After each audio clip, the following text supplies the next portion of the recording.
हिंदुस्तान में डर एक ऐसा चीज है जिसको लेकर हम लोग एक अच्छे व्यापार करते हैं, अच्छे बिजनेस करते हैं। कैसे? जब बुजुर्गों के जमाने से, राजा महाराजा के जमाने से जो नमक चला आ रहा था, हम वही नमक खा रहे थे। जब लोगों को उसी नमक की आदत पड़ जाए तो नया नया कंपनी आ गया तो थोड़ा नमक को रिफाइन करके वो चीज करेगा, पर वो बिकेगा कैसे? बिकने के लिए वो क्या करते हैं, सीधा एक एडवर्टाइज डालते हैं। कैसे कि देखो, साधारण नमक में आयोडीन नहीं है, आयोडीन बिल्कुल जीरो है, कुछ भी नहीं है। साधारण नमक खाओगे तो टेढ़े मेढ़े केड़े हो जाओगे। इसलिए क्या करना है, आपको आयोडीन वाला नमक खाना चाहिए, है कि नहीं? इसलिए आयोडीन नमक, कोई भी आपका वो जो मतलब माइक पकड़ के, वो जो बूम पकड़ के क्या करेंगे, वो आपके पास आ जाएंगे, बोलेंगे यार तुम्हारे नमक में प्याज है? बोलोगे नहीं, तो हमारे नमक खा लीजिए, आपको प्याज भी खरीदना नहीं पड़ेगा, इसी नमक में भी प्याज है कि नहीं? ऐसा ही चलता है बिजनेस। तो मेरा कहने का मतलब यही है, जहां जहां डर पैदा होता है ना, वहां वहां बिजनेस की एक अपॉर्चुनिटी शुरू हो जाता है। कैसे?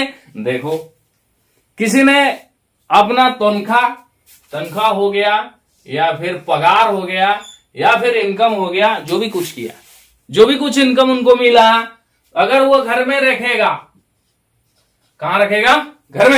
घर में अगर उसको रखेगा तो चोरी होने की बहुत डर है कि नहीं? चोरी हो जाएगा, कोई ले जाएगा, यही डर होता है। तो उससे क्या करता है वो बंदा, सीधा जाता है एक सेफ्टी जगह। कहां मिलता है उनको सेफ्टी जगह? बैंक कहता है हमारे पास रख लो, हम सेफ देंगे, ठीक है ना? भले नीरव मोदी या फिर विजय माल्या पैसा लेकर भाग जाए, कोई दिक्कत नहीं, हमारे पास पैसा रख दो, हम उसको सेफ रखेंगे, चोरी चमारी नहीं होगा। अगर हो गया तो तुम्हारा कोई टेंशन नहीं, बैंक तुम्हें वापस करेगा। ये बेचारा खुश हो गया, क्योंकि घर पे पैसा रखा था तो इसलिए चोरी होने का डर था। जब उनको एक सेफ्टी जगह मिल गया तो खुश होकर जाके क्या करता है, बैंक में डिपॉजिट करता है। अब आ गया बैंक वाला, क्या करता है, अभी बिजनेस शुरू करेगा बैंक, क्योंकि जहां डर होता है वहां बिजनेस होता है। इसको डर लगा, इसने कहा चलो डरने का कोई चक्कर नहीं, वो पैसा मेरे पास दे दो। पैसा बैंक में आ गया। अब बैंक पैसे को लेकर क्या करेगा, बिजनेस करेगा। वो किसको देगा? जिसको भी चाहे, इन्वेस्टर हो या फिर किसी को लोन के आधार पे दे देगा। तो मुनाफा क्या हुआ? आप पूछोगे ना कि बैंक तो इस इंसान से लिया जो इनकम कर रहा था, तो उसको दे दिया, तो बैंक का बेनिफिट क्या हो गया? अरे भाई, पैसा तुम्हारा है, कोई और लेगा। बैंक का बेनिफिट होगा क्या? अगर वो यहां पे 4% इंटरेस्ट देगा, सेफ्टी तो देता है, तुम्हारे पैसा को सेफ्टी देता है, उसके साथ साथ 4% अगर वो इंटरेस्ट देता है तो तुम खुश हो गए, क्योंकि मेरा पैसा सेफ है, मुझे भी इंटरेस्ट आ रहा है जो पैसा बैंक में हमने रखा हुआ है। पर बैंक क्या करेगा, उसको 12% इंटरेस्ट में लोन दे देगा। तुम्हारे पैसे को तुम्हें सिर्फ एक कागज, कोरा कागज में एक साइन करके ब्लैक कलर में एक मतलब कुछ लिख के दे देगा, पकड़ा देगा कि देखो तुम्हारा पासबुक और इसमें पैसा लिखा हुआ है। तुम खुश होकर वो पासबुक पकड़ के घर चले आए। पर तुम्हारे पैसा को क्या करेगा, तो 12% इंटरेस्ट में लोन दे देगा किसी को जिसको जरूरत है।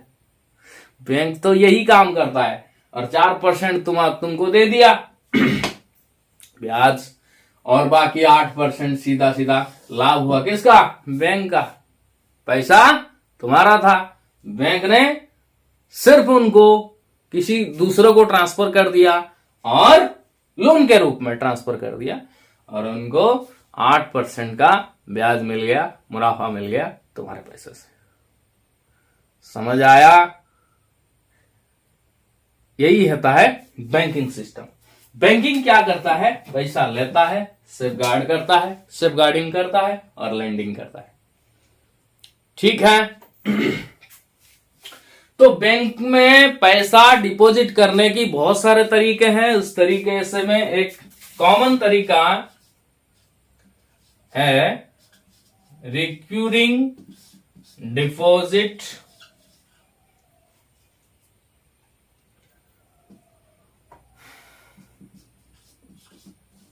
अकाउंट। रिकरिंग डिपॉजिट अकाउंट मतलब आरडी अकाउंट।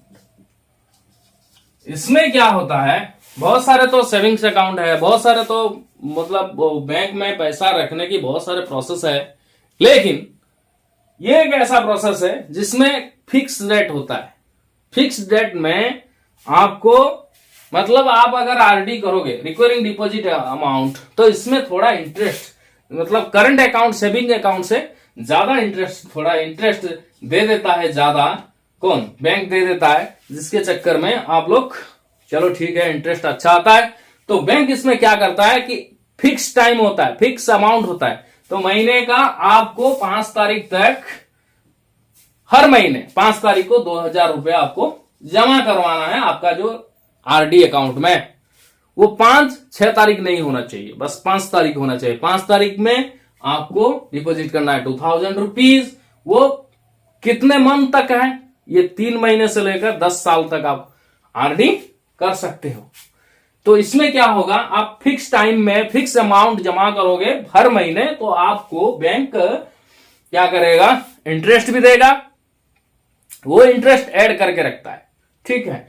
लास्ट में जब मैच्योरिटी आ जाता है, जब आपको पैसा आरडी क्लोज करके आपको जो पैसा उसको क्या कहते हैं बताता हूं, लमसम। लमसम अमाउंट मतलब पूरा मैच्योरिटी अमाउंट जब टाइम आ जाता है, तो बैंक क्या करता है, जितना पैसा आपने जमा किया था उस पैसा को सब कुछ कैलकुलेशन करेगा, कितने महीने आपने डाला था, उसके साथ साथ इसका जो इंटरेस्ट उसको कैलकुलेशन करेगा, सबको मिला के आपको मैच्योरिटी अमाउंट के रूप में आपको पकड़ा देगा।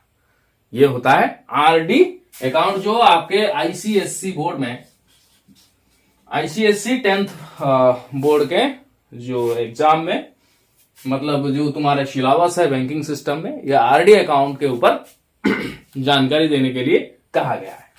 तो इसमें से क्या होता है, मान के चलो, let a sum of P deposit every month in a bank for n months.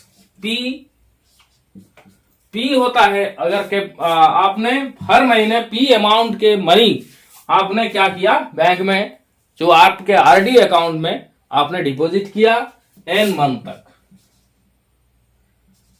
nth month तक।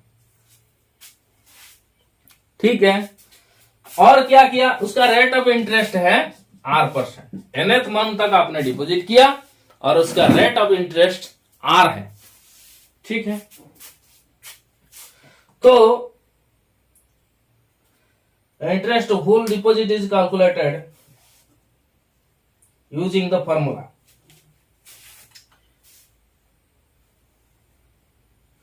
तो इसका इंटरेस्ट कैसे कैलकुलेशन करना है, तो इसका इंटरेस्ट क्या होगा, P into n whole into n plus 1/2 into 12 into R by 100। ये हो गया आपका आरडी इंटरेस्ट कैसे कैलकुलेशन होता है। n whole into n plus 1, n का मतलब जितना महीने तक आपने अकाउंट में, आरडी अकाउंट में डिपॉजिट किया, उसी महीने को पकड़कर वो कैलकुलेशन करेगा। तो n whole into n plus 1/2 ये अर्थमेटिक प्रोग्रेशन होता है। एपी में आता है कि देखो, मान के चलो 1 से लेकर 10 तक जितने भी नंबर्स है उनका सम निकालो। सम निकालो मतलब उनका एड निकालो।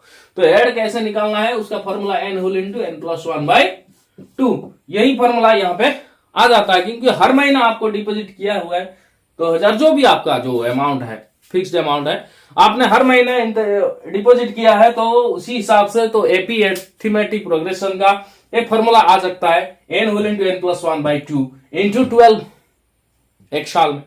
तो 12 into R by 100, R rate of interest है, तो आपका ये इंटरेस्ट कैलकुलेशन हो गया, आरडी अकाउंट का इंटरेस्ट कैलकुलेशन हो गया। उसके साथ साथ अगर since the sum of deposit every month into number of month, तो टोटल कितना पैसा आपने डाला है, टोटल अमाउंट, तो टोटल अमाउंट होता है P इंटू एन, महीने का कितना पैसा और कितने महीने, तो P इंटू एन हो गया। तो आपको आरडी जब मैच्योरिटी देता है, आरडी अकाउंट में जब मैच्योरिटी आपको आ जाता है, तो आपको कितना पैसा मिलता है टोटल में आपका टोटल अमाउंट जितना आपने पैसा रखा हुआ था P into n plus total interest, ये आपका मैच्योरिटी अमाउंट। समझ में आ गया? ये होता है RD account, recurring deposit account. ये बाकी चीज आपको समझ में आ जाएगा। तो अगला क्लास जो है share and dividend, share dividend के ऊपर हम लोग डिस्कशन करने वाले हैं। ये हो गया बैंकिंग सिस्टम का आरडी अकाउंट या फिर रिकरिंग डिपॉजिट अकाउंट। ये क्लास यहीं पे खत्म होता है। तो अगला क्लास जो है हमारा शेयर एंड डिविडेंड के ऊपर, उसी के ऊपर एक जबरदस्त क्लास होने वाला है। ठीक है, तब तक के लिए शुक्रिया। स्वस्थ रहिए, मस्त रहिए, व्यस्त रहिए और पढ़ते रहिए।